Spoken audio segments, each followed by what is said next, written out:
إخواني المشاهدين، أخواتي المشاهدات، السلام عليكم. نتمنى تكونوا بصحة جيدة يا ربي، وعواشر مبروكة، دخل عليكم ربي بالصحة والسلامة.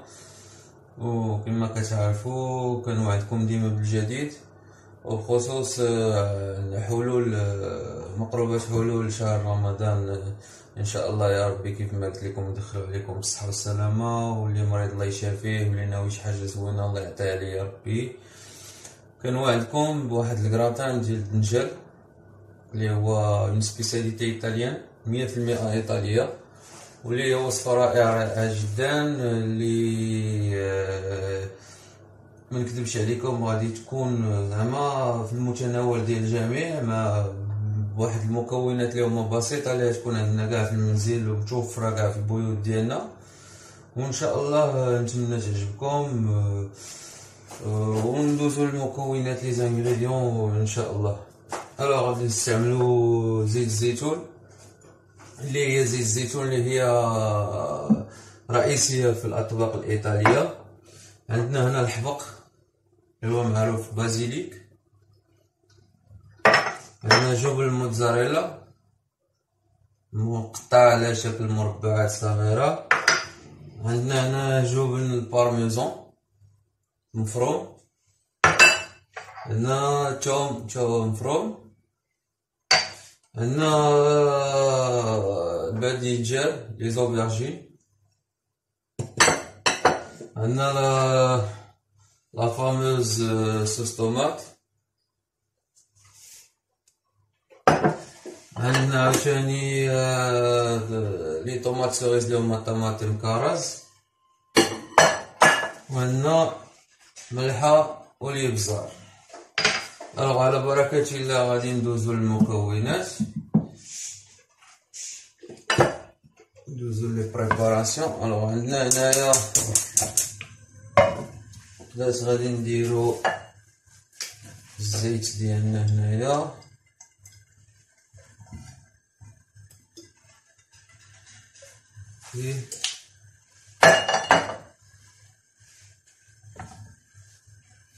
والدنجال كيبغي الدقيق. غادي نديروه هنايا باش غادي نقليوه.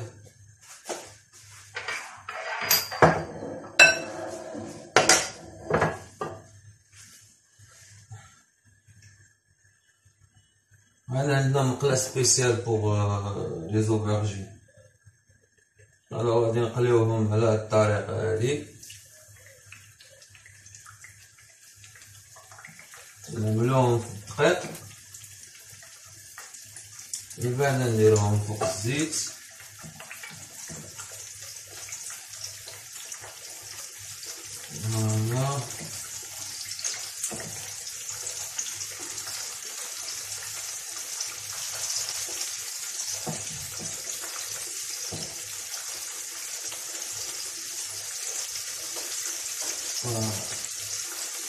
هنا هاد المقلات هادي غادي نستعملو فيها لاصوص اللي غادي نديرو مع الكراتان. هنا غادي نديرو الثوم المفروم ديالنا، هنا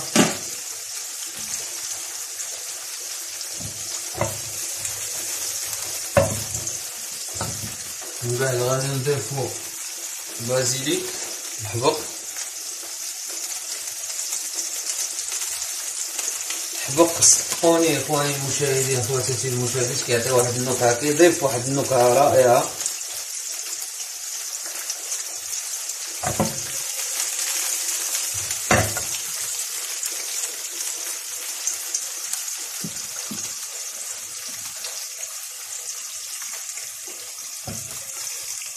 بعد ما درنا الثوم مفروم والبازيليك غادي نزيدو لي طوماط سوريس ديالنا، نزيدوهم هنا.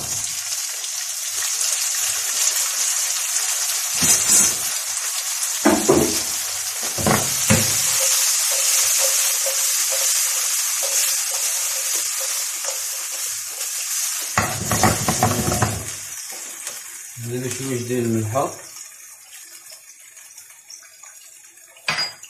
نعملو ليه بزاف.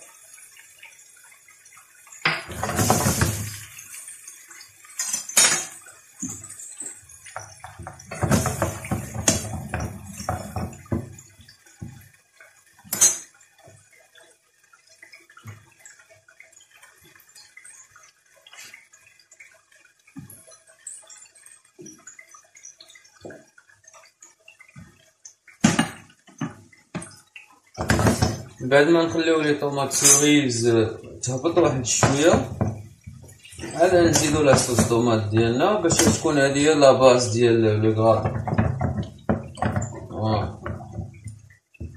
وهنا في المقلاه الاخرى عندنا البنجال كيتقلى،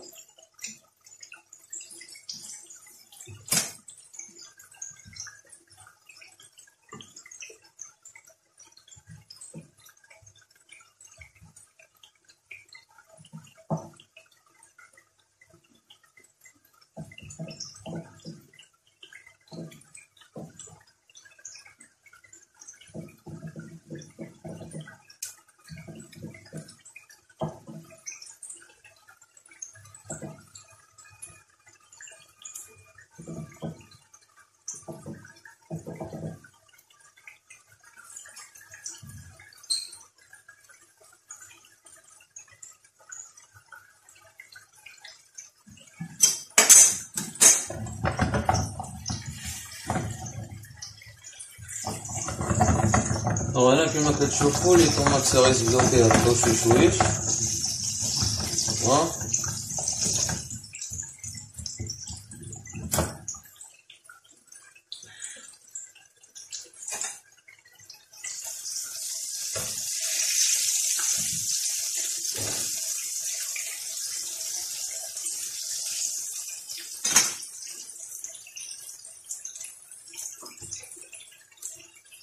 وصفة بصراحة وصفة جميلة جدا، كتعجبني أنا خصوصيا، كتعجبني بزاف. وكاع الناس كيموتو كيعشقوا لي كغاطان بجميع أنواع الشتا ديالهم كيف ما كانوا.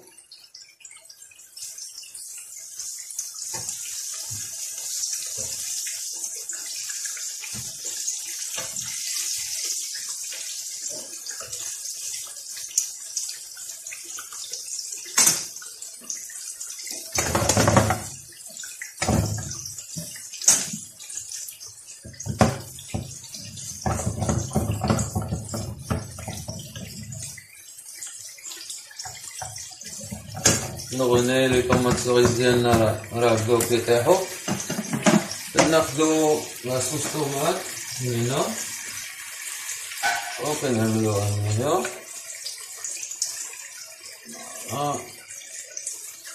الجهد ديالكم نتوما على حساب المول ديال الكراطون. فوالا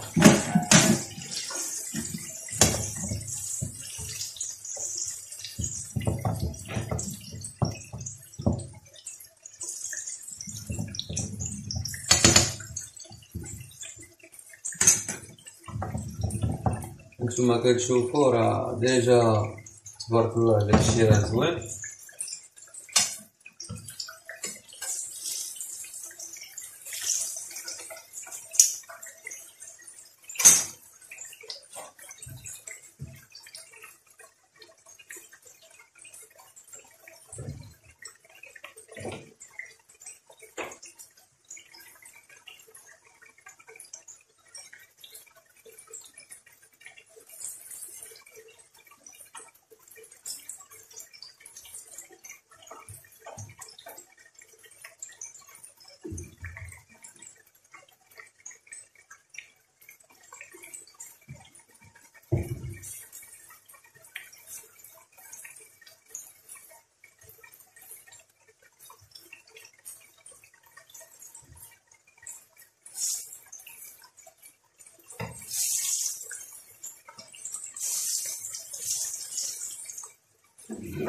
ومن بعد الدجاج ديالنا كيتقلى على هاد فوالا، نحطوه هنايا.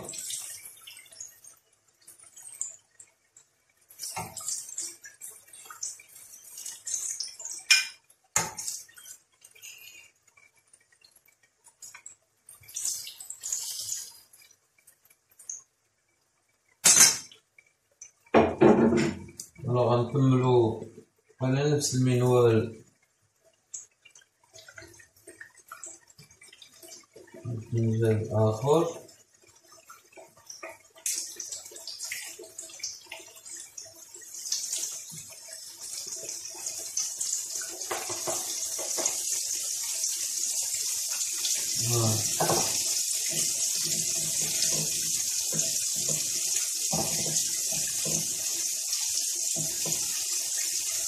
بالنسبة نقدرو نقدموها في الفطور ديالنا ولا في العشاء ولا الوقت اللي يعجبكم، باش زعما متناول الجميع. وكيفما سبق ليا وقلت لكم بأنها كتكون رائعة جدا.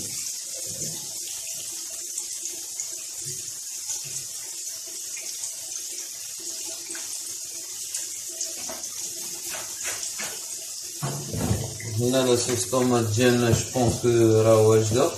فوالا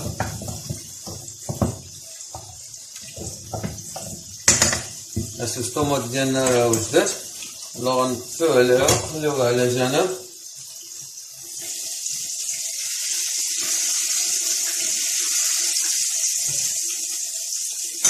ونكملو مع الباذنجان.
الدجاج ما كنخليوش حتى كيتحرق، غير داك اللي كيولي ضوي كنحيدو، حيت من بعد كاع المكونات كتكمل لا كويسون ديالها في الفران.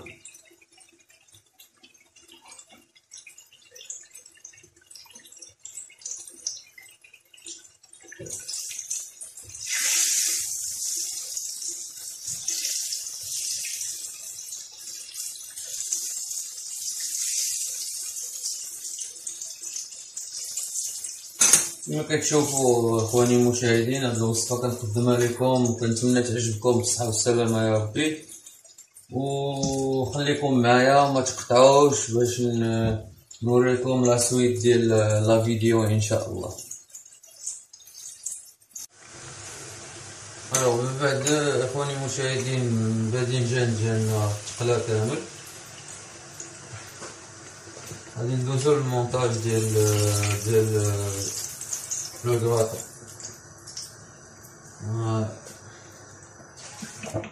فو النار دابا على المقلاة على جنب.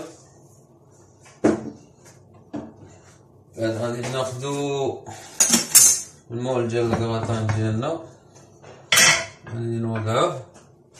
كناخدو لاصوص طوماط ديالنا اللي وجدنا من قبل، كنوضعوها هي التحتانية ديالنا هكذا. نفرشوها بهذه الطريقة.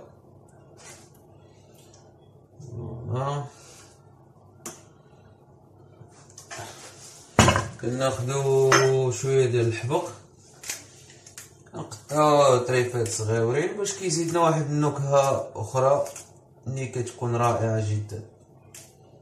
فوالا. بعد كناخدو الباذنجان ديالنا نوضعوه بهاد الطريقة هادي. صدقوني اخواني المشاهدين، خواتاتي المشاهدين، ديجا واحد الريحة مع الحبق مع لاصوص طوماط ما شاء الله.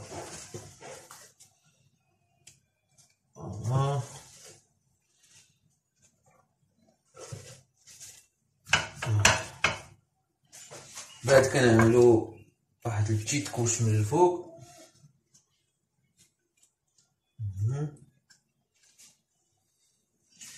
دابا كناخدو شويه ديال الجبن ديال الموتزاريلا، كنوضعوه هنايا في الميليو في لافارس. كيضيف لينا جا واحد الاضافه زوينه. فوالا. ناخدو شويه ديال الجبن ديال الموتزاريلا. اخواني المشاهدين، اللي كان عندكم يا سوا فروماج حمار سوا سميتو، غا هي البارميزون كيعطي واحد النكهه، واحد الاضافه اللي هي جميله جدا. بعدا نعملو الدنجال ديالنا الاخر المتبقي. انا الدنجال ديالنا كنديرلو بابي ابسوربون باش كيجبد كاع داك الزيت، باش ما كيبقاش الدنجال ميدم.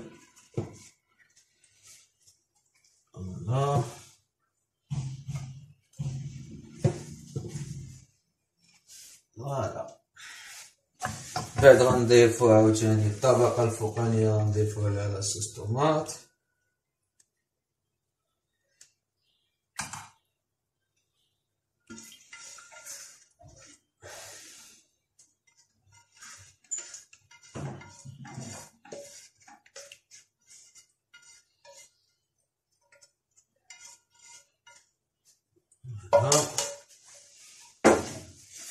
ناخد الماسباتول او كنديرلو هكا.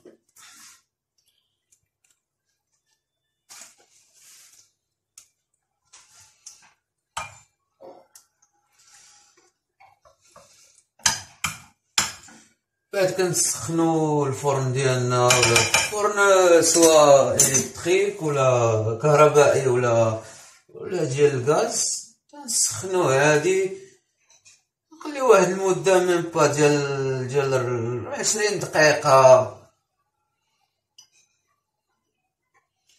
تدير 20 دقيقة. الجاد اللي ديجا عندنا المكونات كلهم طيبين، غير الجاد ديال الفرomاج اللي كيدوب.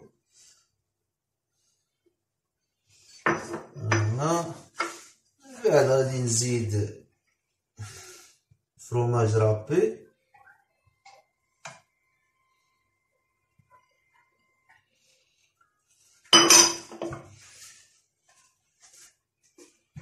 فوالا اخواني المشاهدين، خواتاتي المشاهدات، نتمنى تكون هاد الوصفه هادي عجبتكم بزاف. لي وصفه 100% ايطاليه. سي الاسم ديالها سي لا بارميجانا دي ميلانزانا. نتمنى تكون يا ربي عجبتكم بالصحه والسلامه، ونتمنى تكونوا بصحه جيده وبالف خير ان شاء الله. بالنسبه ما تبخلوش علينا بلي لايك. للناس اللي كيتبعونا وكيشاهدونا يصيفطونا دي كومونتير، اللي كانوا شي اسئله ولا شي حاجه مرحبا بكم في اي وقت.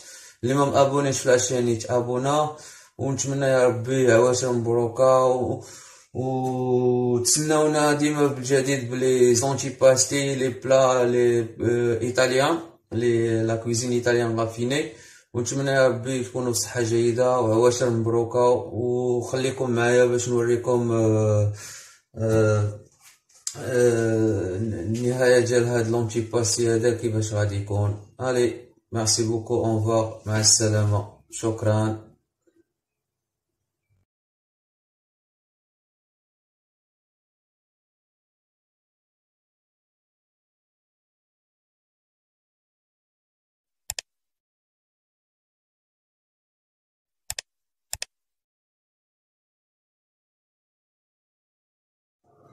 السلام عليكم إخواني المشاهدين، خواتاتي المشاهدات، نتمنى تكونوا بصحة جيدة وعواشركم مبروكة، ونتمنى تدخل عليكم شهر رمضان بالصحة والسلامة وتكونوا بخير وعلى خير.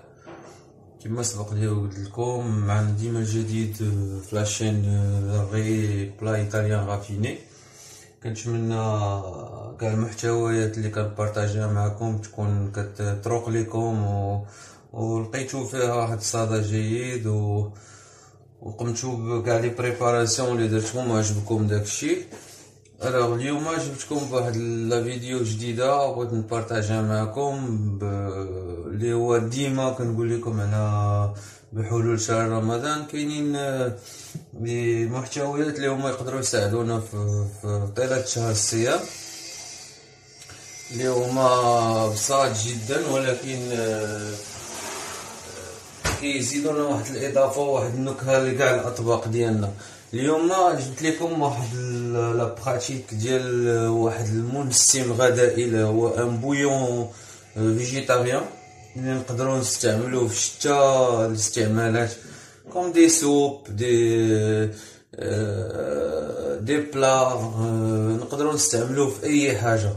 هو كيضيف لنا واحد النكهه خاصه، وليو باش نشريو هذاك داك جامبو ولا كنور ولا هذا كنستعملوه عندنا في البيت، نحطوه في المبرد، ما عندنا حتى شي مشكل معاه.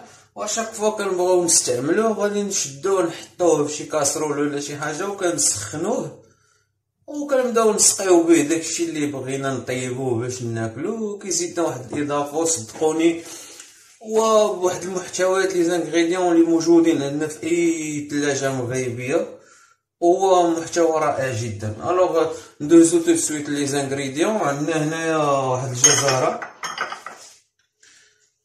نقطعها دي ترونش، عندنا قرعه خضراء، ولا عندنا بصل ابيض بشرط يكون بصل ابيض، وعندنا حبه ديال طماطم وحده مطيشه وحده، وعندنا هنا كرافس كناخدو لا بليبار ديالو هو داك الجوز السفلي ديالو، شويه ديال الورق، غير شويه ماشي بزاف. واللي بغيت نزيد نضيف لكم اخواني المشاهدين خواتاتي المشاهدات هو نقدروا نستعملوا كاع الخضره اللي كان مثلا ندير وشوش ديال الخضره، صوبت اليوم عن طاجين بقى لي واحد الروتوش نخليه عندي في ميكا ونستعملو في الثلاجه. الوقت اللي غنبغي نصاوب هذا البويون هذا غادي نجبدو ونستعملو، يعني ماشي بشرط خصني ضروري خضره نقيه نجبدها من الثلاجه باش نصاوب ان بويون، يعني الروتوش ديالنا نقدروا نصاوبو به. اوكي نكملوا لي زانغريديون. عندنا هنايا لتر ونصف ديال الماء. على بركة الله ندوزو للتطبيق. هنا غادي نشعل العافية ديالي،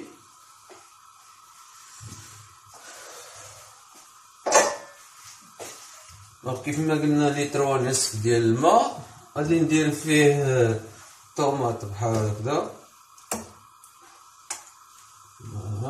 مطيشه ديالنا، حبه ديال الطماطم، غنستعمل عاوتاني حبه ديال القرع ديالي هكذا، نستعمل الجزره ديالي حتى هي،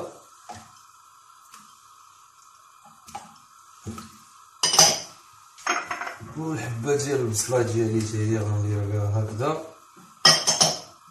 وناخذ الكرافس ديالي ونحطهم بهذه الطريقه.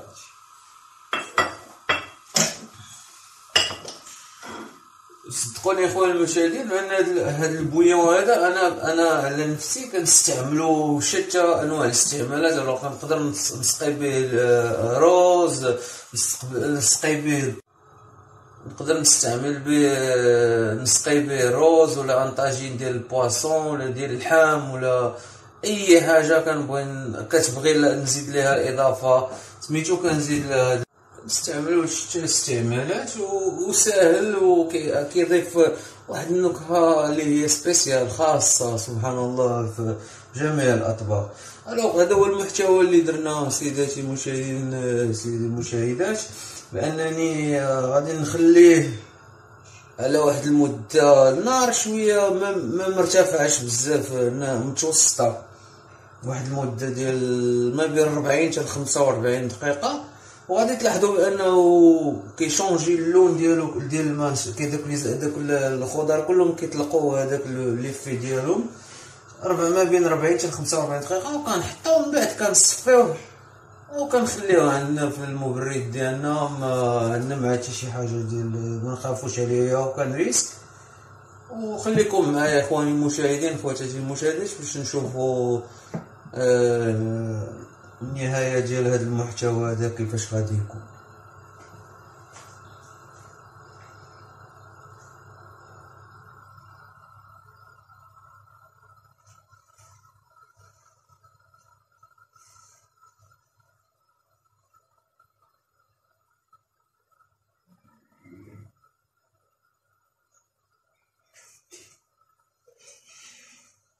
دابا غادي نغطي عليه باش يسخن مزيان ويعطي داك لافابور ديالو تادابطا مع سميتو.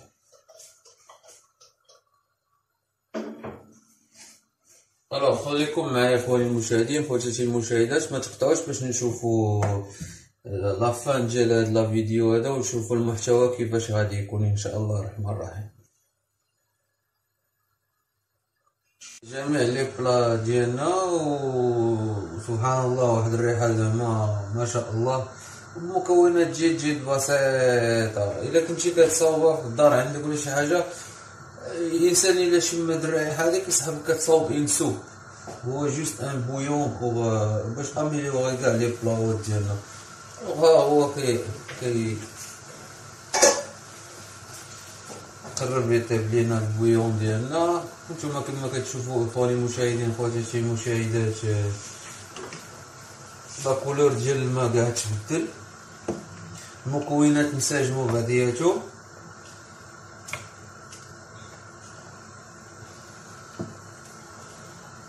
وكيف سبق لي وقلت لكم انه واحد ما بين 40 حتى 45 دقيقه. علاش كنعطيو هاد المده الزمنيه كامله؟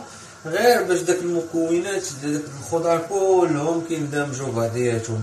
هذا هو السر ديال هاد البويون هذا، المنسم غذائي. وكنتمنى يعجبكم وقدمتو لكم بالصحه والسلامه بحلول شهر رمضان.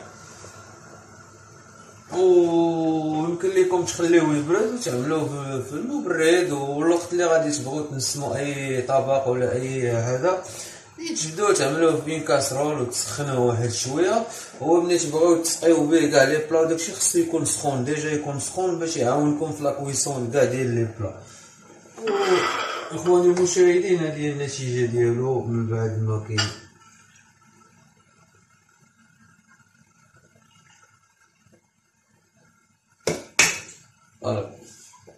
لا كولور ديال الماء هو تبدل، عطانا واحد لا كولور عجيبه سبحان الله العظيم، كتشبه البويون ديال الكنار وداكشي. هذا هو السر ديالو. فوالا قدمتو لكم بالصحه والسلامه، ونتمنى نكون كنت خفيف عليكم، ورمضان مبارك سعيد. وكنبغي نوصل لكم واحد الميساج بالاخوان اللي كيشاهدوا لي فيديو ديالنا، يعملوا ان لايك يعني باش يساعدونا باش ديما نبارطاجيو معكم الجديد، ويتابوناو في الصفحه ديالنا. وحنا ديما ليكم ان شاء الله الرحمن الرحيم باش نعطيوكم ونقربوا لكم جميع لي زعما جميع لي تروك اللي كيساعدوكم في لاكويزين ديالكم، وجميع لي براتيك. ونتمناو يا ربي يدخل لينا وعليكم شهر رمضان بالصحه والسلامه. الى اللقاء باش نبارطاجي معكم لا فيديو المقبله ان شاء الله. وشكرا، مع السلامه.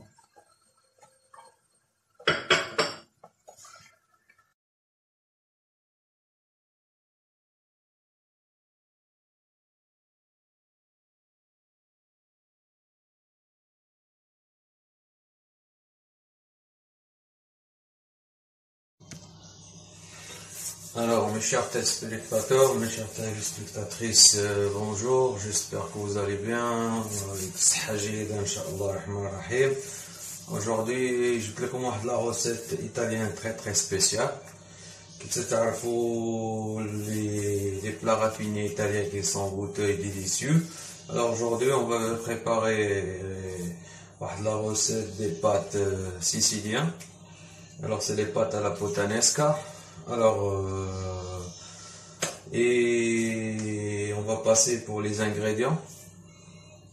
On va utiliser de l'huile d'olive extra vierge. Alors, du coriandre, des petites tomates cerises, de la sauce tomate fait maison. Et après, vidéo le match, Inch'Allah, on va les préparations de la sauce tomate, des capres, des anchois salés. Ça, c'est très très bon, les anchois salés. Et de l'ail haché. Alors, tout de suite, on va passer pour les préparations. Alors, d'abord, on va commencer par filer de l'huile d'olive.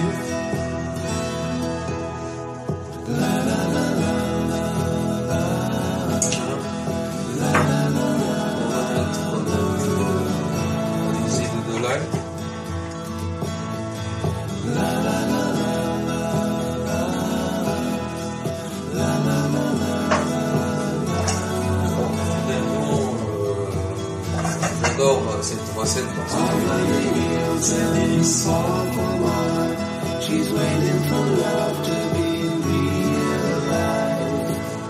après on va rajouter les entrées en bas de la possibilité.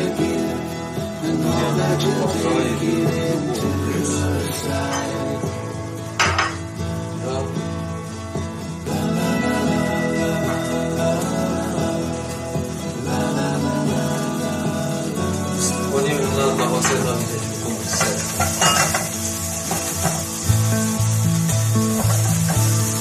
Je vais analyser dans les cas.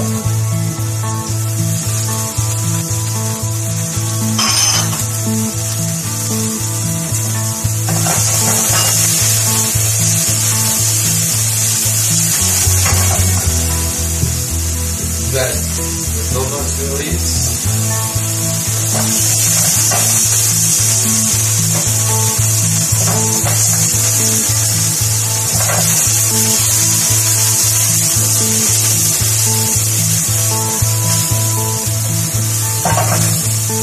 Après, on va réchauffer l'eau pour les pâtes.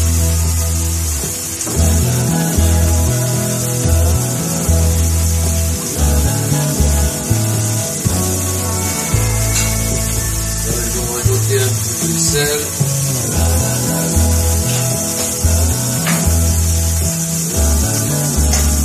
Et de mon coriandre.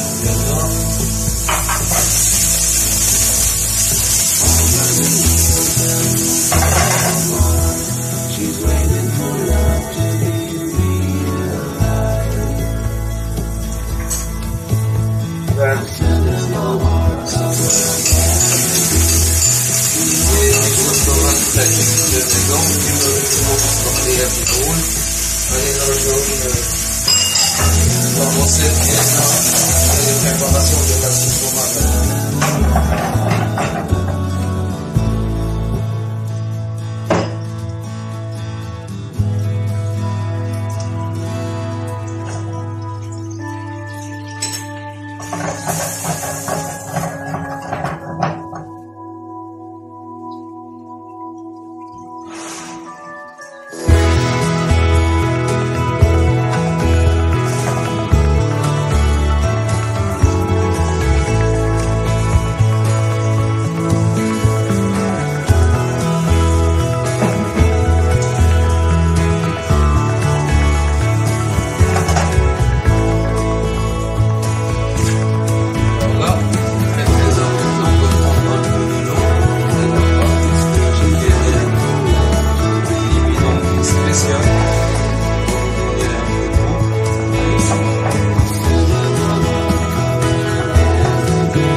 السلام عليكم اخواني المشاهدين، اخواتي المشاهدات، نتمنى تكونوا بصحة جيدة ان شاء الله.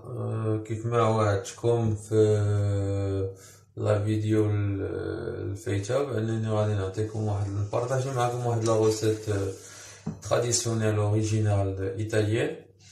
سي لا باز ديال لا فري بولونيز. الوغ بالنسبه لا فري بولونيز لي بريباراسيون ديالها كتكون على هذا المحتوى هذا، لي زانغريديون كي سون لي المكونات اللي هما ساهلين اللي في المتناول ديال الجميع، واللي هما عندنا هنايا بصل ابيض مفروم جيدا،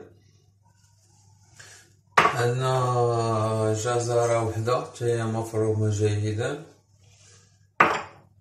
وعندنا كما كتعرفوا الكرافس سيلري، ولكن كنحتاجو غير الجزء السفلي ديالهم كنفرموهم جيدا. وعندنا هنايا زيت زيتون، عندنا لا باز لي الكفته لا فيوند هاشي، عندنا لا صوص طوماط اللي كنستعملوها ديما واللي كنا سبقنا الفيديو الفايت اللي كنا خدمناها، وعندنا ملحه والابزار. الوغ على بركه الله ندوزو للتطبيق.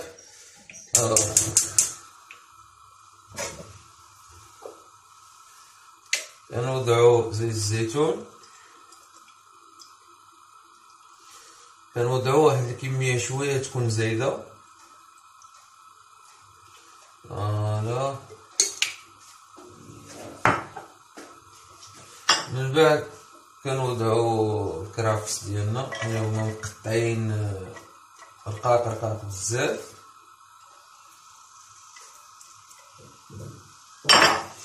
كنوضعو الجزر ديالنا اللي هو كيف ما قلت لكم تا هو مقطع مزيان،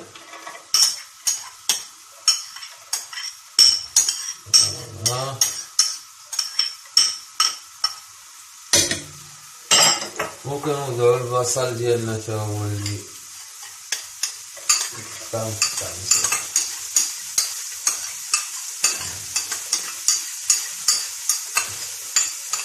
وكيف ما سبق لي وقلت لكم اخواني المشاهدين اخواتي المشاهدات بان هاد الوصفه هادي كيستعملوها لا فغي بولونيز، وهي الناس ديال بولون.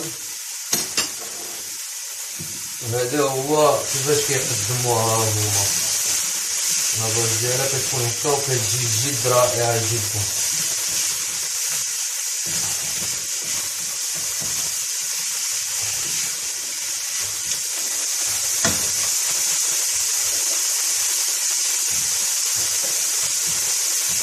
كنخليوه هادشي وكنخليوه باش يهبط مزيان.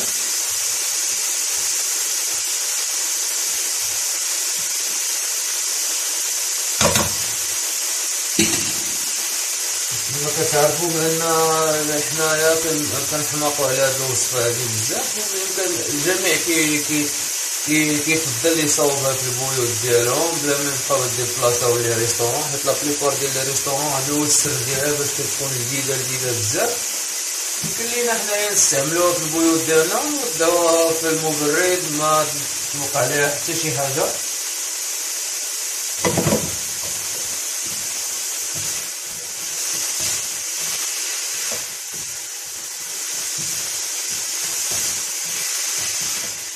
ونخليو حتى هاد المكونات يهبطو مزيان.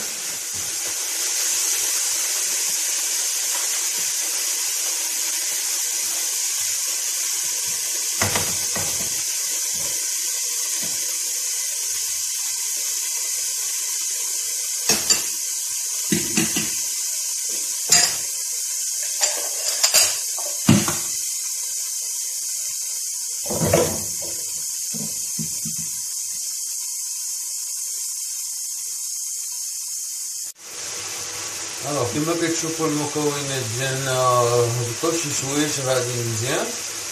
هنا كنزيدو شويه ديال الملحه،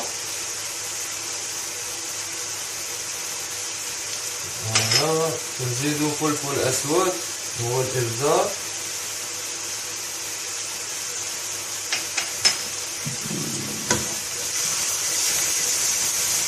المكونات ديالنا علاش خصنا نخليوهم يهبطوا باش كيساعدونا ما يبقاوش قاسيين شويه ملي غادي نوضعو الكفته ديالنا. ديجا بعدا بهاد المكونات راه الريحه كتحمق، كدل على انك كتعطيك بانك خاصك تذوق. فوالا الان غادي نضيفو الكفته ديالنا.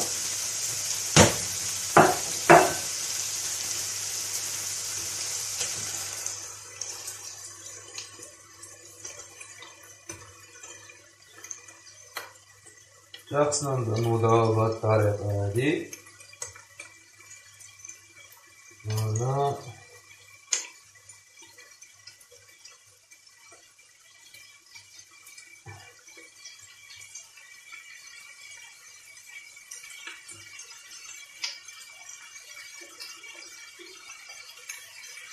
فوالا كيفاش سبق ليا وقلت لكم عملنا الكفته ديالنا بهاد الطريقه.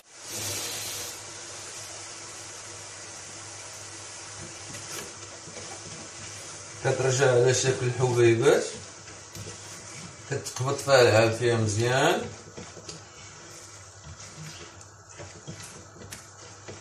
فوالا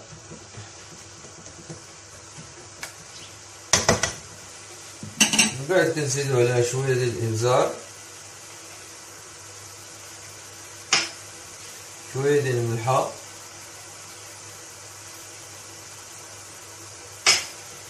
كنخليوها تخدم على نار هادئه جدا.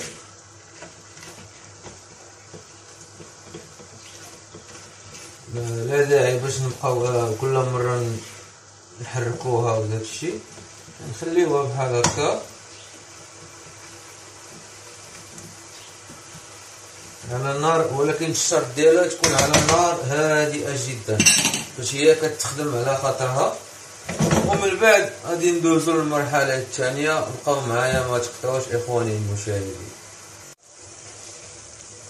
كما سبق لي وقلت لكم اخواني المشاهدين اخواتي المشاهدات، من بعد ما الكفته ديالنا لا فيوند هاشي كنخليوها تخدم على خاطرها بواحد العافيه اللي مهيله بزاف.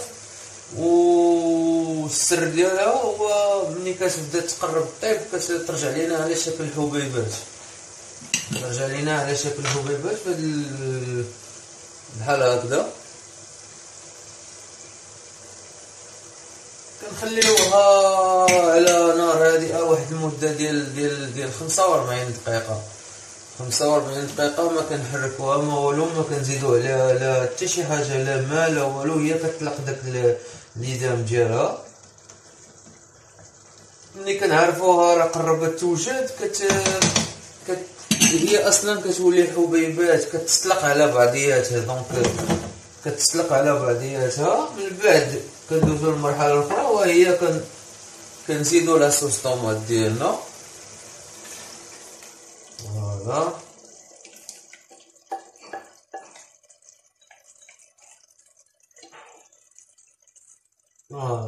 دابا ملي زدنا لاصوص طوماط ديالنا غادي نقلبوها واحد شي شويه. صدقوني اخواني المشاهدين اخواتي المشاهدات بان هذه الوصفه رائعه جدا 100% ايطاليه. وإلا تبعتوا الطريقه كيفاش صوتوها وخدمتوها عندكم في المنزل عندكم، لا نتوما لا وليداتكم ما غاديش تبقاو تفرقوا عليها. فوالا من بعد ما وضعنا لاصوص طوماط ديالنا نتوما كتشوفوا كيفاش كتولي، لا البريباراسيون ديال لا بولونيز. كنخليوها دائما على نار هادئه لمده اخرى ديال 15 حتى 20 دقيقه. ومن بعد غادي تبقاو معايا باش نشوفوا النتيجه النهائيه ان شاء الله الرحمن الرحيم. دابا انا غادي نغطيها نخليها على نار هادئة، ومن بعد نرجعو باش نكملو لا فيديو ان شاء الله الرحمن الرحيم.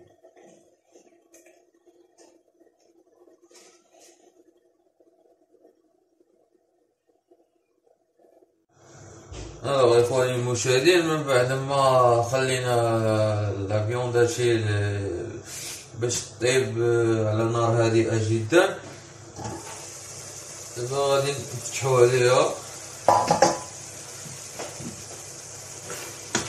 رائحة جد هائلة جدا، محتوى رائع.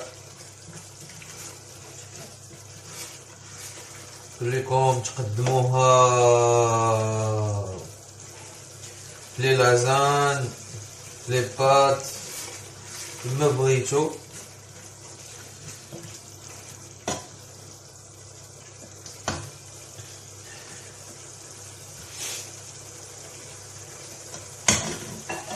اي فوالا، هادي هي النتيجة ديالها.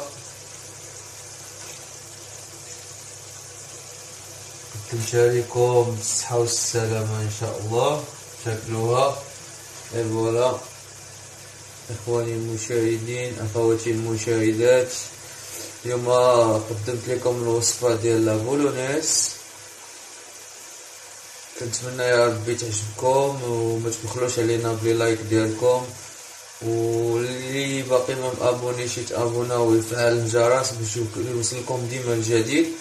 وكنوعدكم بلا فيديو المقبله ان شاء الله بانني غادي نعطيكم نبارطاجي معكم واحد لا غوسيت اوريجينال ايطاليان. حنا ديما كنبارطاجيو معكم لي فغي غوسيت ايطاليان، وكيف ما قلتلكم تاكلوها بالصحه والسلامه نتوما وليداتكم، ونتمنى تكونوا بخير وعلى خير. ما تبخلوش علينا كما قلت لكم بلي زابوني لي لايك، وعلى بروشين ان شاء الله الرحمن الرحيم الفيديو المقبل ان شاء الله، وشكرا.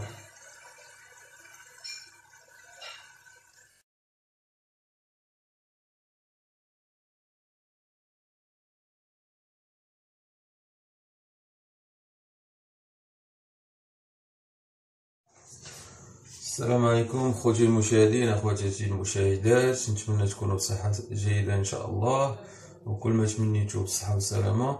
كيف ما قلت لكم في لا فيديو الفايته بانني غنبارطاجي معكم لا غوسيت ديال لاصوص طوماط فريش، لاصوص طوماط اللي كنصاوبوها في ميزون، واللي النتيجه ديالها كتكون بهذا المستوى هذا اللي هي جد رائعه، واللي يمكن لينا نستعملوها لبزاف ديال الاستعمالات في المثل ك لي بات لا بيتزا. كما كتعرفوا حنا المغاربه عزيز علينا لي طاجين وداكشي، يمكننا نستعملوها ان طاجين دو فيوند هادشي ديال الكفته ولا ديال الحوت ولا عده الاستعمالات. والميزه اللي فيها هي اننا ما يمكنش ليها تخسر، كنستعملوها كنحطوها في المبرد ما عندناش مشكل معها، كتبقاو السر اللي فيها هو لو غو واللذه اللي كتعطي.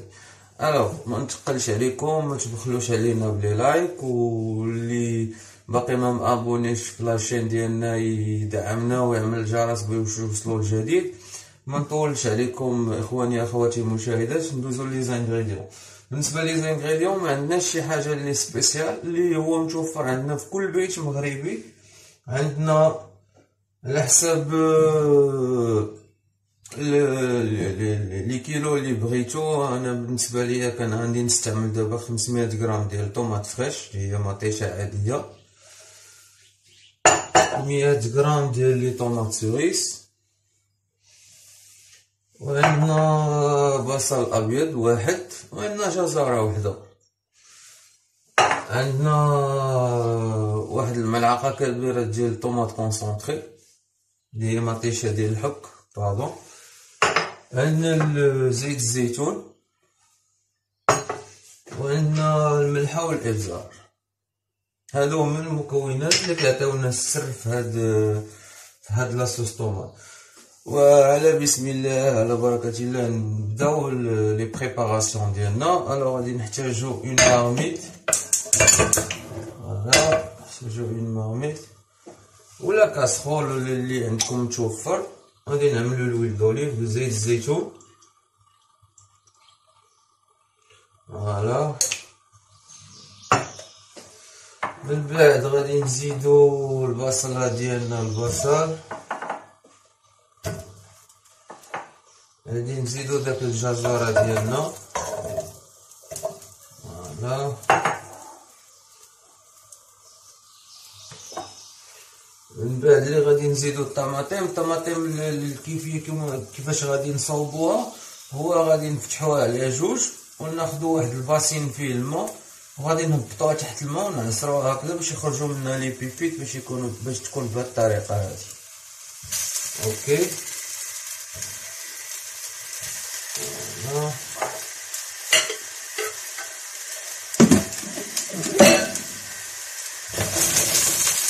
من بعد غادي نزيدو لي طوماط سيريز ديالنا،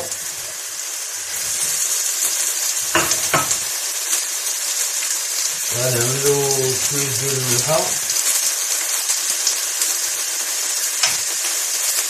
غادي نعملو ليه الزهر،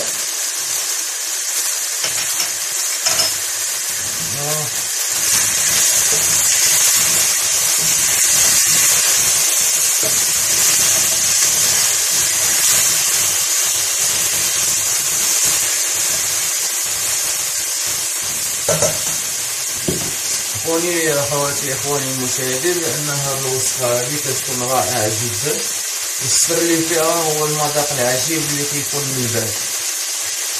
نتمنى انها تكون زعما في المستوى ديالكم وتعجبكم وداكشي، لانها رائعه جدا.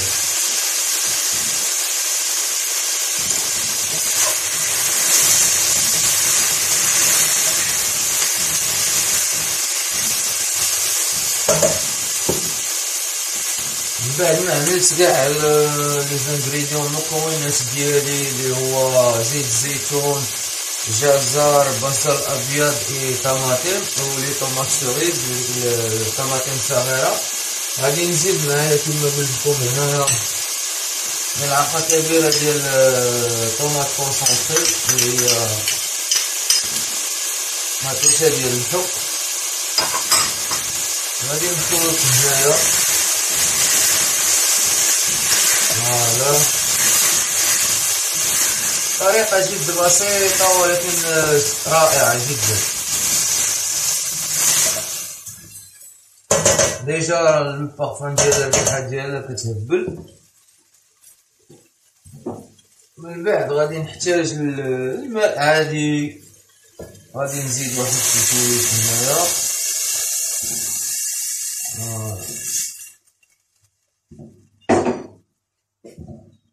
هذا المكونات ديالي، وغادي نخليهم على نار هادئة جدا لمدة نصف ساعة. الشرط في هاد الغوسيط باش تصدق لكم هو النار تكون هادئة بزاف، تكون هادئة باش تخدم هي على خاطرها. فوالا. ومن بعد ملي كان الوصفه ديالنا كتوجد وداكشي، من بعد نصف ساعه كنحطوها على جنب باش تبرد. والسر في هاد لاغوسيط هي لا ماشين اللي عندنا واللي عند والدينا، هي هذه لا ماشين ديال لي بارون ديالنا ديال الوالدين، كنعملو فيها المحتوى وكندورو حتى كتخرج لينا لاصوص طوماط، تخرج لينا لاصوص طوماط بهذا المستوى هذا الرائع جدا، اللي هو اللوغو ديالها كيكون خطير جدا. وصدقوني اخواني المشاهدين والمشاهدات بانكم غادي تاكلوها غير بحال هكا فيك ان مورسو دو بان، غادي تاكلوها ونقدمها لكم ان شاء الله بالصحه والسلامه. وما تبخلوش علينا بلي لايك ديالكم وفعلوا الجرس باش يوصلكم الجديد، بانني ان شاء الله كنوعدكم بلا غوسيط الماجيه بلا فيديو جايه. غادي يكون واحد لا غوسيط تكون اوريجينال ان شاء الله. انا تنقدم لكم جوست لي غوسيط ايطاليان، لي فغي غوسيط ايطاليان. السلام عليكم، وكنتمنى نكون خفيف عليكم. ما تبخلوش علينا كما قلت لكم بلي لايك وابوني. شكرا بزاف اخواني المشاهدين اخواتي، والى الفيديو القادم ان شاء الله. شكرا.